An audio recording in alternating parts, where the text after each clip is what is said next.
जब CSR-1 की खामी का पता चला है, इससे दिल ही उठ गया है। 50 गोलियों तक तो इतना दुरुस्त फायर करती है कि आप बैरेट 107, चटक M200 और एक्यूरेसी इंटरनेशनल को भूल जाएंगे। उसने आला किस्म की स्नाइपर राइफलों का नाम गनवाया। मैंने कहा लेकिन उम्र नहायत कम है ना।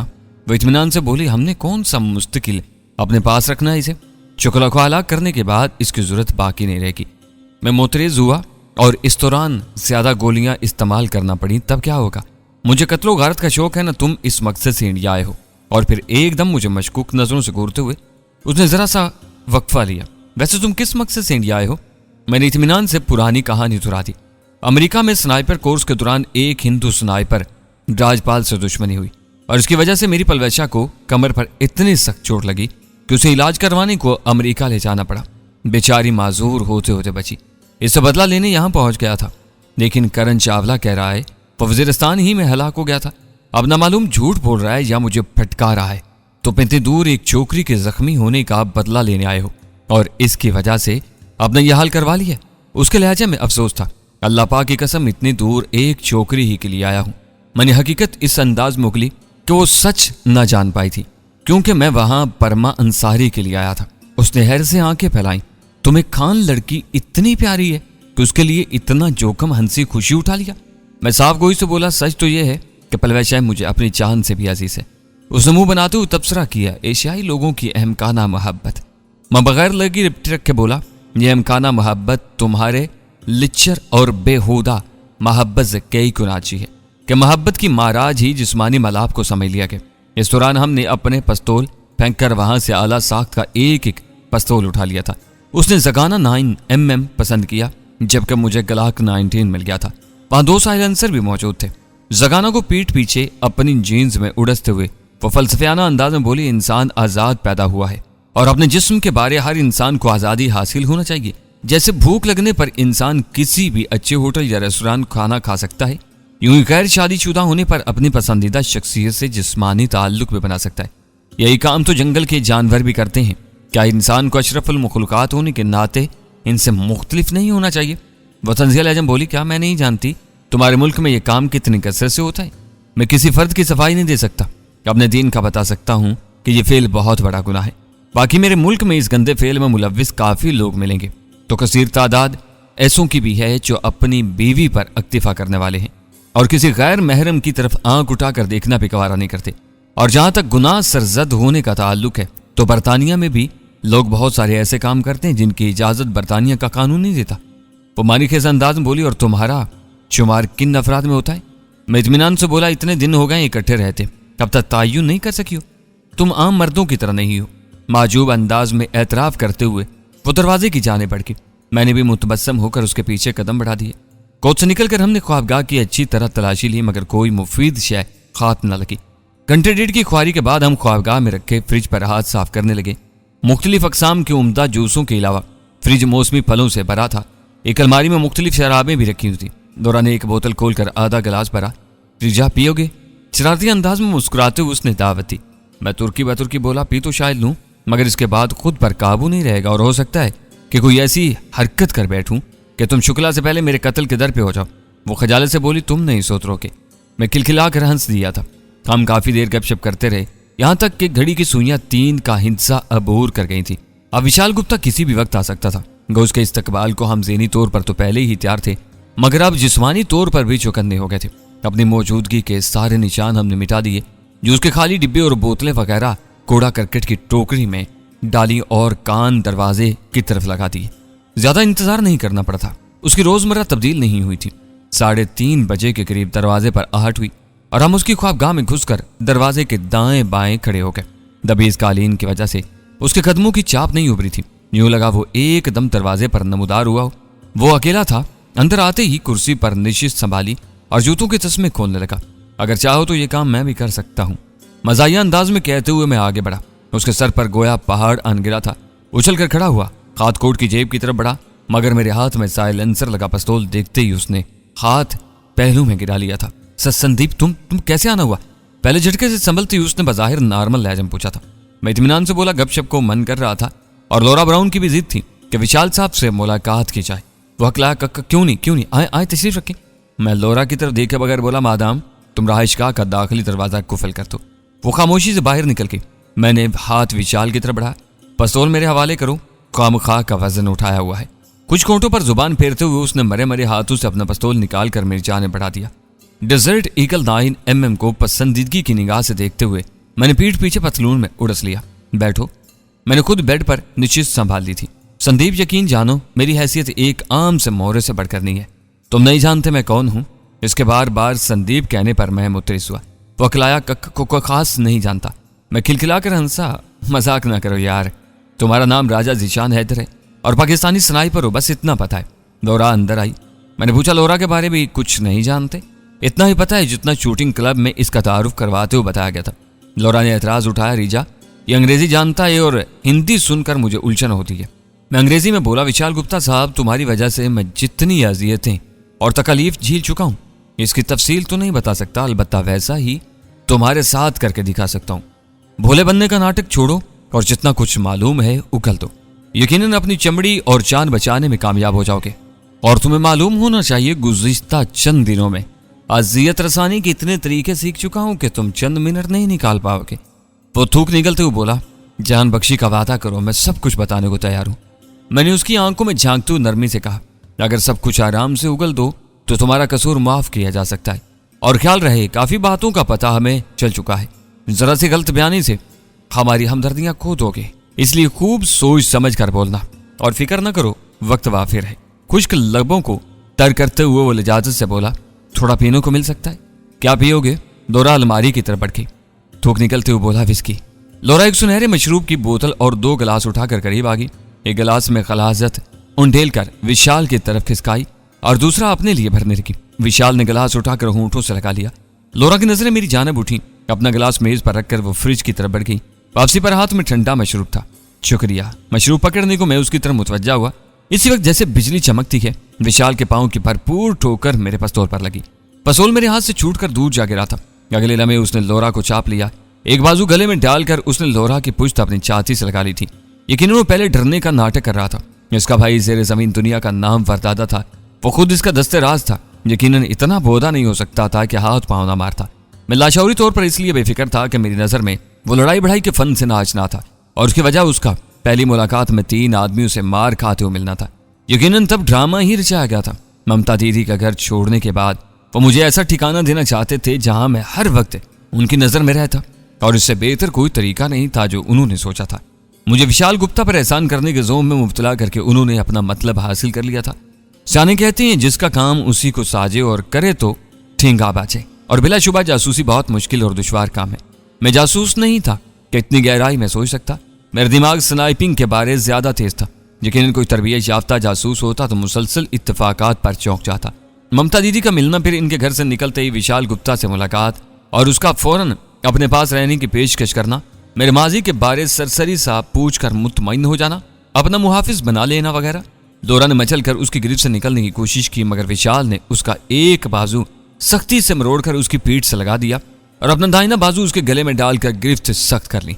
लोरा लड़ाई बढ़ाई के फन से आशना थी, मगर इस वक्त बेबस नजर आ रही थी।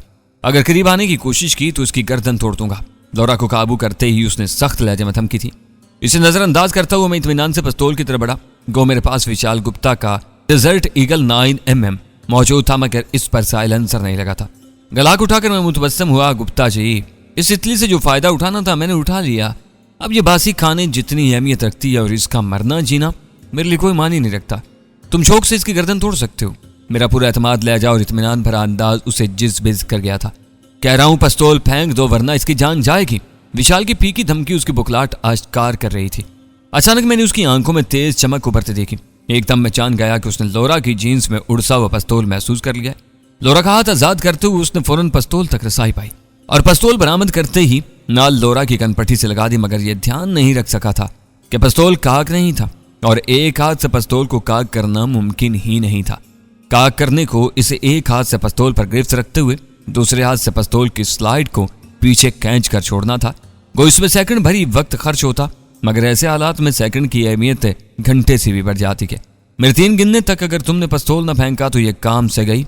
एकदम पिस्तौल हासिल करते ही उसके लहजे में एतमाद बढ़ गया था। मिस्टर विशाल जानते हो जब हवा दाएं से बाएं चल रही हो तो स्नाइपर अपनी शस्त्र हदफ पर किस जगह साधता है? यकीनन सबसे पहले वो इसे गैर मुसल्ला करना चाहेगा। बाकी रही गिनती तो वो तुम अपने लिए गिन रहे हो। मैंने बैनुसतूर लोरा तक अपना इरादा पहुंचाया कि मैं विशाल गुप्ता पर फायर करने वाला हूं और फायर भी उसके पिस्तौल पर करूंगा, और यह भी वाजे किया कि इसकी गिनती मेरी गिनती है, ताकि उसके 3 गिनते ही लोरा अपनी गर्दन बाएं चुकाए। यूं मुझे ज्यादा खदफ मिल जाता। अब मालूम नहीं उसके भेजे में मेरी बात बैठी थी कि नहीं। अलबत्ता मैं फायर के लिए तैयार हो गया था। विशाल चंद कदम के फासले पर खड़ा था और इतने कम फासले पर भी पिस्तौल की गोली से बारीक बीनी से निशाना साधना आसान न था, मगर फायर करते हुए मैंने खतरा मोल लेने की परवाह कभी नहीं की थी। सिर्फ पलवैशा के सर पर रखे गिलास को निशाना बनाने के अलावा मेरी उंगली कभी लबलबी भी नहीं कांपी। अपनी बकवास पास रखो और बेहतर होगा पिस्तौल फेंक दो। मैं जानता हूं तुम्हारे दिल में इस बुलबुल के लिए क्या जज्बात छुपे। अगर इसकी परवाह न होती तो मुकालमाबाजी में वक्त जाया न करते। मिस्टर विशाल, ये मेरी महबूबा है ना बीवी, और गुज़िश्ता 1 हफ्ते से मेरे साथ एक ही बेड पर सो रही है, तो अब खुद अंदाजा कर दो इसकी कितनी अहमियत बाकी रह गई होगी। वो जल्लाते हुए बोला, झूठ बोल रहे हो, इसे गिनती करना भूल गया था। तुम्हें शायद 1 से आगे गिनती नहीं आती। चलो मैं गिन लेता हूँ, 2। मैंने उसकी गिनती आगे बढ़ाई कि उसके बगैर में लबलबी दबाने के लम्हे से लोरा को बाखबर नहीं रख सकता था। मुसले में धमकी नहीं दे रहा, मैं सचमुच इसे 3 कतई गुलामी करते हुए मैंने गिनती मुकम्मल की। मेरे 3 कहते ही लोरा ने एकदम अपना सर दाएं जानब झुकाया। विशाल को लगा वो जान छुड़ाने की कोशिश कर रही है। उसने दाएं हाथ की गिरफ्त उसकी गर्दन पर सख्त करना चाहिए, मगर उससे पहले मैं लबलबी दबा चुका था। ठक की आवाज के साथ उसके मुंह से जोरदार करा निकली थी। मैंने जानबूझकर गोली पिस्तौल पर मारने के बजाय उसके हाथ की पुष्ट पर ठोकी थी, क्योंकि पिस्तौल पर लगने की सूरत में गोली उचट कर लोरा को नुकसान पहुंचा सकती थी और मैं अपने साथी को खतरे में नहीं डाल सकता था। एकदम लोरा को गिरफ्त से आजाद करते हुए उसने अपना जख्मी हाथ दबा लिया था। गर्दन से बाजू हटती ही लोरा मुड़ी। अगले लम्हे इसका भरपूर मुक्का विशाल की ठोड़ी पर लगा। वो लहराकर नीचे गिर गया था। लोरा ने उसे ठोकरों पर रख लिया। हरामी खली सुवर, तेरी माँ। उसकी जुबान पांव से भी तेज चल रही थी। यकीनन विशाल ने उसे जकड़ते वक्त नाजेबा हरकत भी की थी। तभी लोरा का गुस्सा आसमान को छू रहा था। आजादी निस्वां की अलम बरदार और मेरा जिस्म मेरी मर्जी की दावेदार के जिस्म में शायद किसी मशरकी लड़की की रूह मुकैयद थी, क्योंकि उससे पहले भी छेड़ने वालों पर वो यूं ही तप जाया करती थी। विशाल मजरूब हाथ को पकड़े हुए दर्द से कराता रहा। मैंने पिस्तौल उठाकर लोरा की तरफ बढ़ाया। ये लो और इसे मेरे लिए छोड़ दो। पिस्तौल लेते हुए वो मुझ पर चढ़ दौड़ी। क्या बकवास कर रहे थे? तुम्हारे साथ सोती रही हूं। क्या लगता है ये वक्त तकरार का है? मेरा लहजा हद से ज्यादा खुश्क बल्कि उसे डांटने वाला था। वो ठिठक कर रुकी और पीछे हटके। मैं अंदाजा न लगा सका कि खफा थी, नादम थी, डर गई थी या शायद गुस्से में थी। मैंने तेजधार चाकू से बिस्तर की कीमती चादर से पट्टी फाड़ी और कसकर विशाल के जख्मी हाथ पर बांध दी कि खून का इखराज रोकना जरूरी था। वो अजियत भरे अंदाज में कराता रहा। साइलेंसर लगे पिस्तौल के नाल से उसकी ठोड़ी ऊपर उठाते हुए मैं जहर खंद हुआ। यकीनन मेरी हमदर्दी तुम्हें नहीं चाहिए थी, तभी अजियतों का इंतखाब किया। वो मुझे मुझे मुझे माफ कर दो। मैं उर्दू में बोला, शायद कर भी दूं, मगर ये गोरी अपनी तौहीन माफ करने पर तैयार नहीं होगी। वो नदामत से बोला, कसम से तौहीन के इरादे से नहीं छुआ, बस खुद पर काबू नहीं रहा था। खैर, ये बात का मसला है, पहले कुछ और बातें हो जाएं। इत्मीनान भरे अंदाज में कहते हुए मैंने तफ्तीश का आगाज किया। तुम एजेंसी के मुखबर हो या तरबियत याफ्ता सिपाही हो? पकड़ाते हुए बोला, हमारा राह के साथ मुआहदा है। मुल्क दुश्मन अनासिर की सरकोबी को हम इनका साथ देते हैं और वो हमारे गैर कानूनी धंधों से आंखें बंद रखते हैं। मैंने अगला सवाल पूछा, शुक्ला के साथ क्या ताल्लुक है? हमारे काफी धंधों का सरपरस्त वही है, इससे एजेंसियां भी बेखबर नहीं है, मगर शुक्ला के ताल्लुकात आला हल्कों तक फैले हैं और उसके खिलाफ कुछ साबित करना समझो नामुमकिन है। और फिर मैं मुसलसल सवाल पूछता गया।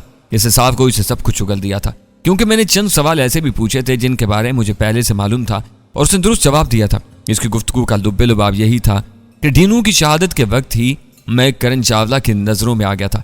उसने न सिर्फ मेरी मौजूदगी का अंदाजा लगा लिया था, बल्कि बेड के करीब फैले खून को देखकर उसे मेरी जख्मी होने का पता भी चल गया था। लेकिन मेरे मकामी मददगारों को गिरफ्तार करने के लालच में उसने मुझे आर्जी तौर पर जाने दिया। मेरे जख्मी होने की वजह से उन्हें मेरा रुख अपनी मर्जी की समत मोड़ने में आसानी रही थी। दाहिनी दीवार के साथ गमलों का रैक उन्होंने खुद रखा था ताकि मैं इसी समत का रुख करूं। यकीनन एक जख्मी को दीवार अबूर करने को सहारे की जरूरत थी। वो दीवार की निस्बत दरवाजे से निकलना ज्यादा आसान था, मगर दरवाजे के सामने उन्होंने पहरेदार मुतय्यन कर दिया था ताकि मैं दरवाजे से न निकल सकूं। ममता दीदी के घर से निकलते वक्त एक तो मेरी कलाई पर मखसूस घड़ी बंधी थी जिसमें इंडिकेटर छुपा था, दूसरा उन्होंने विशाल गुप्ता वाला ड्रामा करके एक बार फिर मुझे अपनी निगरानी में रख लिया। क्योंकि मैं घड़ी किसी भी वक्त उतार सकता था। ममता दीदी से मेरी अकीदत उनकी नज़र में किसी खास अहमियत की हामिल नहीं हो सकती थी। यूं भी जासूस जज्बात और एहसासात को पसे पुष्ट रखकर सिर्फ और सिर्फ अपने मुल्क की सलामती का सोचता है। कई बार इखलाकी ज़ाब्तों और किरदार को मुल्क की सलामती की खातिर कुर्बान करना पड़ता है। अपना मुहाफ़िज़ बनाने के बाद विशाल गुप्ता ने मुझे खुली छूट देना थी ताकि मैं इत्मीनान से अपने साथियों से राब्ता कर सकता और करण चावला इसके ठिकाने तक पहुंचने के बाद मुझे भी गिरफ्तार कर लेता। मगर इस मंसूबे की राह में शुक्ला आन टपका। इन दिनों लौरा ब्राउन की आमद हुई थी और शुक्ला स्नाइपर राइफलों की खरीदारी में संजीदा था। मगर लौरा ब्राउन से पहली मुलाकात के बाद उसे लंदन में अपने कारिंदों के जरिए लोरा के बारे में मालूमात लेना चाहिए। तब उसे लोरा के केस तक रसाई हासिल हुई और ये जानते ही उसके दिमाग में लोरा के हसूल की गलीज ख्वाहिश के साथ SR1 को हथियाने का शैतानी मंसूबा पैदा हुआ। सोने पर सुहागा एक पाकिस्तानी जासूस की दस्तयाबी थी कि मेरी वजह से लोरा के जुर्म का वजन कई गुना बढ़ गया था। अब पिछले एक हफ्ते से वो पागलों की तरह हमारी तलाश में सरगर्दा थे, लेकिन उनकी तलाश समर बार नहीं हुई थी। लोरा के कहने पर डेविड ने भी अब तक SR1 नहीं भिजवाई थी। गो शुक्ला के पास लोरा की वीडियोज मौजूद थी, मगर हम दोनों के फरार की वजह से इन वीडियोज की अहमियत खत्म हो गई थी, क्योंकि जिस जुर्म का मंसूबा बना था वो अंजाम को नहीं पहुंचा था। अब लोरा की वीडियो के कई एहतमाल मुमकिन थे और वीडियो को इसके खिलाफ इस्तेमाल करना मुमकिन नहीं रहा था। लोरा की सहूलत को मैं विशाल से अंग्रेजी में महवे गुफ्तगू रहा था। वो दुराने गुफ्तगू लाताल्लुक और बेपरवाह सी बैठी रही। यकीनन मेरे डांटने को उसने शिद्दत से महसूस किया था। करण चावला कहाँ मिल सकता है? क्योंकि मेरा इरादा उसे जिंदा छोड़ने का था, इसलिए मैं ऐसे अंदाज में सवाल कर रहा था कि इन्हें मेरे अगले इकदाम के बारे में अंदाजा लगाने में आसानी ना हो। वो बज़ाहिर एक कारोबारी शख्सियत है, अमूमन अपनी कंपनी के दफ्तर में मिलता है। मेरे पूछने पर उसने कंपनी का नाम बता दिया। मैंने पूछा, यकीनन अपनी हिफाजत का एहतमाम तो करता होगा। विशाल के होंठों पर मानी केस मुस्कुराहट उभरी। करण चावला ऐसी बला का नाम है कि लोगों को उससे बचने की जरूरत है। अलबत्ता रोजमर्रा काम के चंद बंदे उसके दाएं बाएं मौजूद रहते हैं। शुक्ला का आता पता अपने महल के अलावा उसका मखसूस ठिकाना किसी को मालूम नहीं और न उसके बारे कोई ज्यादा जानता है। तुम्हें पता होना चाहिए कि उसके खास आदमी हो। इसका ताल्लुक राजपूत भाई से है और मुझे भी राजपूत भाई के वास्ते से कभी कभार शर्फे मुलाकात बख्श देता है, वो भी जब उसे मुझसे कोई काम हो। मैंने फौरन पूछा, और राजपूत दादा कहाँ मिलेगा? उसने नसीहत की, बेहतर होगा भेड़ों के छत्ते में हाथ ना डालो और तिब्बी उम्र तक जिंदगी के मजे लूटो। मैं तंजिया अंदाज में बोला, और ये गलत फहमी तुम्हें कब से है कि राजपूत दादा पर हाथ डालना इतना मुश्किल है? वो मानी के अंदाज में बोला, क्षमा चाहता हूँ। मैं अगले सवाल पर आया, ममता दीदी कहाँ मिलेंगी? वह हंसा। इसका नाम सुनीता जायसवाल है। बहुत चालू पुरजाए, खतरनाक, चालाक और मतलब परस्त। सिवाय करण चावला के किसी को पुट्ठे पर हाथ नहीं धरने देती। मेरे दिमाग को झटका सा लगा। वो डीनू से श्रद्धा सेना बनकर टकराई थी। मुझे ममता विश्नोल के नाम से मिली और असल नाम सनीता जायसवाल था। यह भी मुमकिन था सनीता भी उसका असल नाम ना होता। बहरहाल वो कैसी भी थी, मुझे विशाल का अंदाज गुफ्तगू अच्छा नहीं लगा था। मैं इस पर चढ़ दौड़ा। मिस्टर गुप्ता, तुम्हारी पहली गलती जानते हुए छोड़ रहा हूं। अगर इसके बाद ममता दीदी के बारे बकवास करने का सोचा भी तो जिंदगी की जमानत जब्त करा बैठोगे। इनका नाम ममता है, चरदा है या सनीता, इससे फर्क नहीं पड़ता। बस ये याद रखना वो मेरी दीदी है। वो जल्दी से बोला, गलती होगी, माफी चाहता हूँ। मैंने सरजंश की। गलतियां करने वालों की जिंदगी अमूमन मुख्तसर होती है। उसने नदामत जाहिर की, दोबारा मौका नहीं दूंगा। मैं जहरखंद हुआ। मैं भी। विशाल जल्दी से ममता दीदी के बारे तफसील बताने लगा। उसकी रहाइश आनंद नगर में है, मगर वो कभी कभार ही वहां जाती है। गाहे गाहे करण चावला के दफ्तर भी नजर आ जाती है। राखी हेडक्वार्टर में भी उसकी रहाइश रहती है और दौरान ड्यूटी किसी होटल, रेस्टोरेंट या गेस्ट रूम वगैरह में भी रात गुजार लेती है। बज़ाहिर आवारा मिजाज, बेबाक और सहल उल हसूल लगती है, मगर दरपर्दा मजबूत किरदार की है। करण चावला को पसंद करती है और वो भी इस पर जान देता है। चाहे जल्दी शादी कर लें। सुल्तान दादा कैसा शख्स है? मैंने बगैर किसी मतलब के पूछा। वो साफ गोई से बोला, काम से काम रखने वाला आदमी है। जनरल दिलबीर सिंह सुहाग के बारे को जानते हो? उन्हें भटकाने को मैंने इंडियन आर्मी के एक सीनियर जनरल का नाम लिया। विशाल ने नफी में सर हिला। धीरेन्द्र शुक्ला साहब के अलावा आर्मी के किसी रिटायर्ड या हाजिर सर्विस ऑफिसर से ताल्लुकात नहीं है। मैंने एक और जनरल का नाम पूछा। फिर तुम तो जनरल रवात साहब के बारे में भी कुछ नहीं जानते होगे, इसका नाम भी नहीं सुना। क्या शुक्ला को मालूम होगा कश्मीर के महाज पर अब किस जनरल ने तैनात होना है? क्षमा चाहता हूँ, मगर आर्मी से मुतल्लिका मालूमात आपको करण चावला या फिर शुक्ला साहब से मालूम होगी। आपकी दीदी भी अंदर की खबरें रखने की माहिर है, इससे भी कारआमद मालूमात मिल सकती हैं। तुम्हारा भाई को रहनुमाई कर सकता है। विशाल ने नफी में सर हिला दिया। मैंने चंद और बेमकसद सवाल करके तफ्तीश खत्म करने का ऐलान किया। जान बचाने की कितनी कीमत अदा कर सकती हो? आप मांगे। उसने गेंद वापस फेंकी। मैंने बगैर सोचे उगला, 20 लाख मंजूर है। उसने इस बात में सर हिलाने में देर नहीं की थी। तुमने कुछ पूछना है? मैं लोरा को मुखातिब हुआ। उसने बेरुखी से चेहरा मोड़ लिया था, सख्त नाराज और खफा दिखाई दे रही थी। बिलाशुबा लड़कियों का रूठना लाड उठवाने और अपनी अहमियत जताने को होता है, मगर ऐसा रवैया अपने महबूब के लिए रवा रखती हैं। हर अरे गहरे से खफा कोई बेवकूफ़ी हो सकती है और मुझे लौरा से बेवकूफ़ी की तवक्का नहीं थी। उसे अपने हाल पर छोड़ते हुए मैंने विशाल को उठने का इशारा किया। मुझे साथ लिए वो कोत की समत बढ़ गया था। हथियारों की एक अलमारी को हल्का सा धक्का देकर उसने उल्टा घुमाया। घूमते ही अलमारी दाएं बाएं खिसकने को तैयार हो गई थी। अलमारी को दाएं जानब धकेलने पर अकब से मजबूत फौलाद की तिजोरी की झलक दिखाई दी। मखसूस नंबर मिलाकर उसने दरवाजा खोला। तिजोरी में काफी दौलत मौजूद थी, मगर मैं मुंह मांगा मुतालबा पेश कर चुका था। अब ज्यादा दौलत को देखकर जुबान से फिरना किसी तौर मुनासिब नहीं था। उसने गिनकर बड़े नोटों की 10 कड़ियां मेरी जाने बढ़ा दी। तिजोरी कुफल की और अलमारी सीधी करके इसे छुपा दिया। मोमी लिफाफे में लपेटकर मैंने प्लास्टिक के मजबूत बैग में रकम और SR1 का थैला मुंतकिल किया और बैग कंधों पर पहन लिया। ख्वाबगाह की तरफ बढ़ते हुए मैंने इरादा जाहिर किया, एक बात याद रखना, दोबारा यहाँ आने का मौका मिला तो तिजोरी में झाड़ू फेर कर जाऊंगा। विशाल फीका लहजे में बोला, मुझे लगा था आप अभी ये काम करेंगे। मैं मुतबस्सम हुआ। मुसलमान जुबान देकर नहीं फिरा करता। वो तहसीन अमीर लहजे में बोला, सिर्फ सुनता तो कभी यकीन न करता। मैंने मुतालबा किया, हमें कोठी से बाहर छोड़ाओ। यकीन आप मुझे जरगमाल बनाकर कुछ फासले तक साथ ले जाएंगे तो क्यों न जाने से पहले मेरी मरहम पट्टी कर दो। यहाँ तिब्बी इमदाद का सामान मौजूद है।